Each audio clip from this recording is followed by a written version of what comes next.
I'm JJ Barnes and this is Jonathan McKinney. Hello. Thank you very much for watching another episode of Writing Advice with JJ and Jonathan.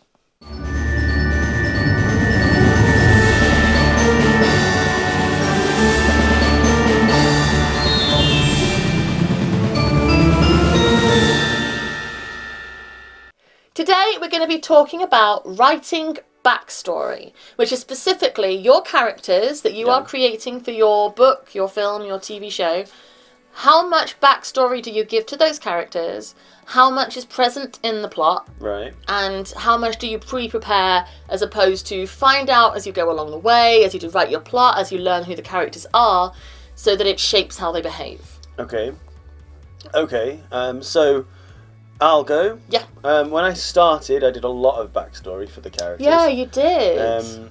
Because I wanted to know who they were in my head so that I could write according to that. So really, I didn't want them all to be me. That makes sense. And I was unpracticed at the job of writing because it was the first time I'd, done it. I use the phrase a lot, but I used them as sort of training wheels for the idea of backstory as training wheels for me.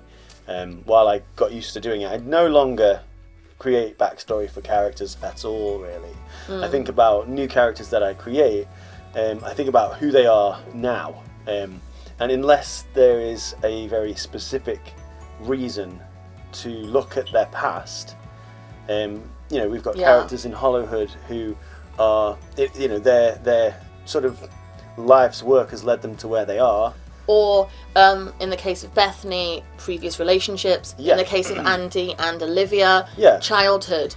But that was more found along the way as the characters grew and we worked out who they were. Yeah. That's how the backstory was shaping it. Yeah, that's using the backstory, I think, or not even backstory, but just the character's history to illuminate the state that they're in now that's relevant to the story, that's specifically interesting to a viewer or a reader. Because if it's not interesting, then what's the point?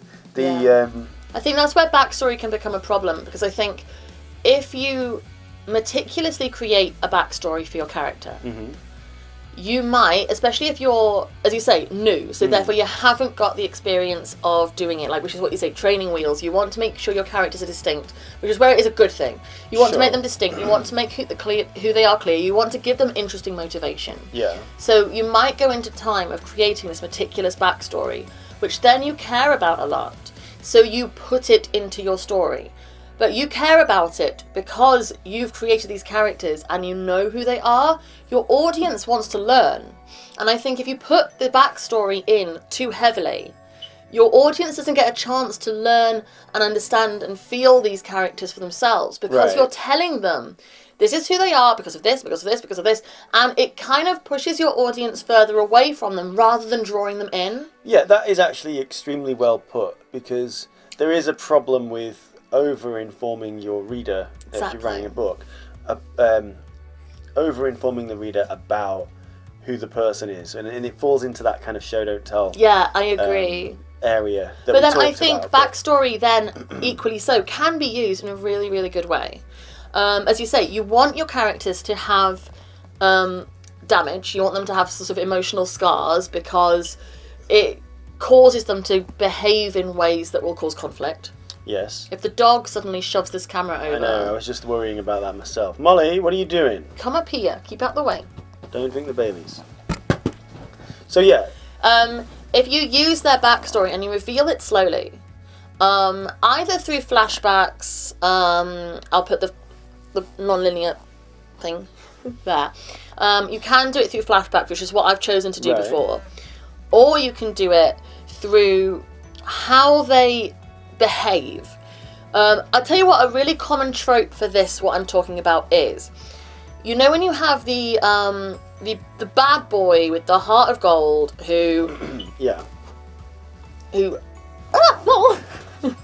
who treats his female partner terribly, but because he's got trauma and pain in his past, we're all supposed to be like, well, it's okay that he's such a dick to his girlfriend because he is scarred. Okay. This is when it's used both well and badly, in my opinion, because it does explain bad behaviour if you've got trauma in your past. Sure. And if you slowly reveal to your audience why a character is behaving so unreasonably, and you can go back, because it is a psychological thing that happens, that the bullied become bullies or whatever. Yeah, it's a language that's learned. Exactly. Yeah. So it is a good use of it, because you get to know the character, you get to see how they behave, and then you start to understand why they behave that way, which is done through the backstory, being revealed slowly through the story.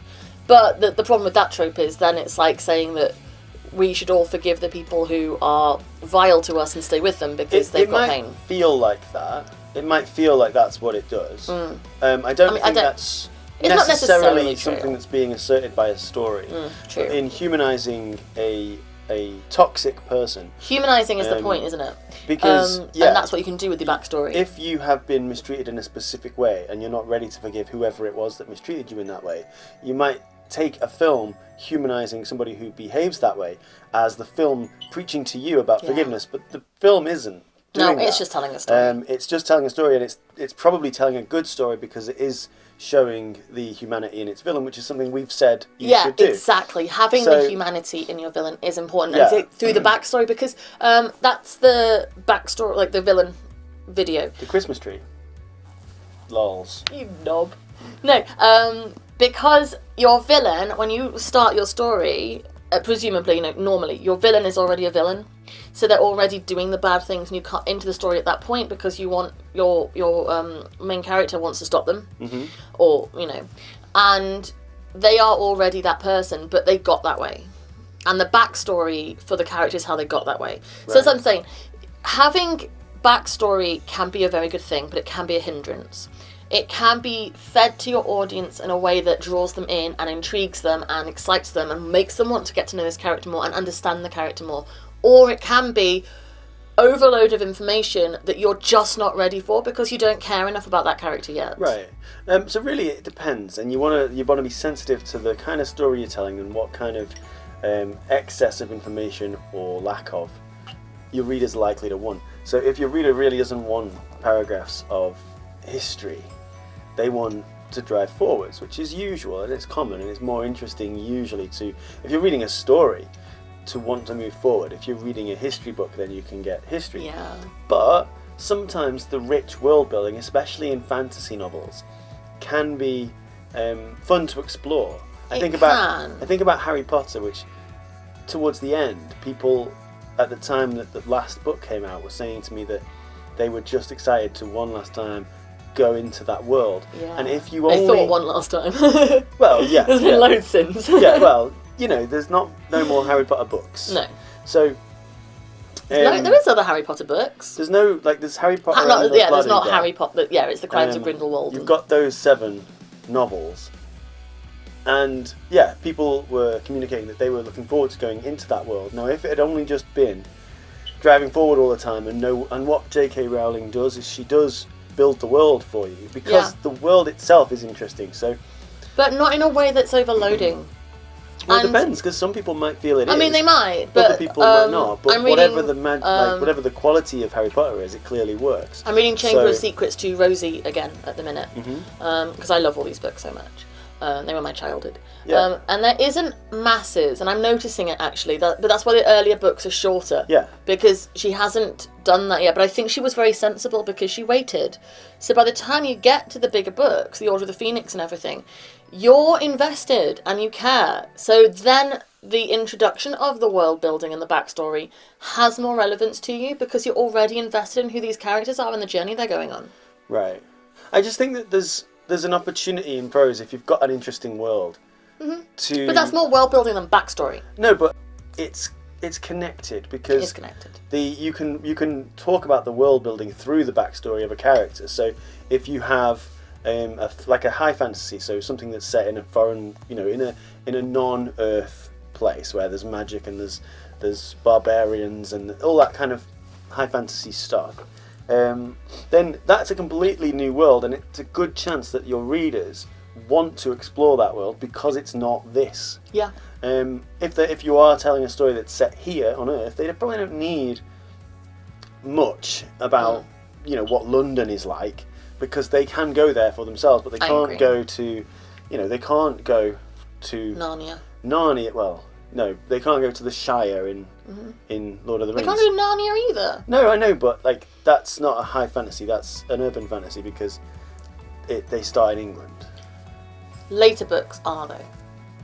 Right, that's fine. But I'm talking. It doesn't matter. So, pardon me. So yeah, backstory for your characters. The chances are, if you overwork yourself writing stuff that happened to your characters before the story starts, you're wasting your time. And it can hinder the storytelling process. It can. You might find that you want to take a character in a certain direction because it's interesting, but you can't because of some backstory the reader doesn't even know about. What a waste of time. Go forwards. Some writers will disregard their own actual written backstory in later books, TV episodes, or whatever, simply because they want to go to more interesting territory. I think about Buffy the Vampire Slayer and Angel. The way that the lore of vampires and everything works, it completely goes in a different direction, and you kind of just have to retcon it when you get there. But the choice was made because if you don't, you might limit yourself. So absolutely, that's a question about whether to stay true to your existing continuity, which generally I'd say is a good idea if you can.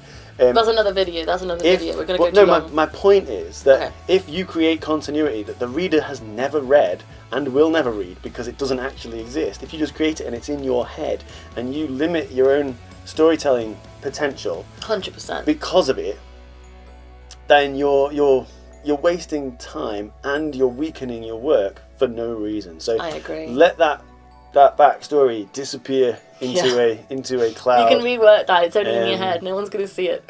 Yeah, that's my advice. I think backstory is there. It's like weight on your shoulders while you're trying to write that you just don't need. Yeah, I agree. I completely agree. Yeah. And then when you need it, when you get to there in the plot, you can work it into their behaviour, but it's fluid. Yeah, that isn't saying they behave this way because of this backstory that I created in my head. That's just saying they behave this way. It could be because of backstory that you created in your head. It could be because of any other reason. But there you go. You've got at least opportunity to find interesting story opportunities.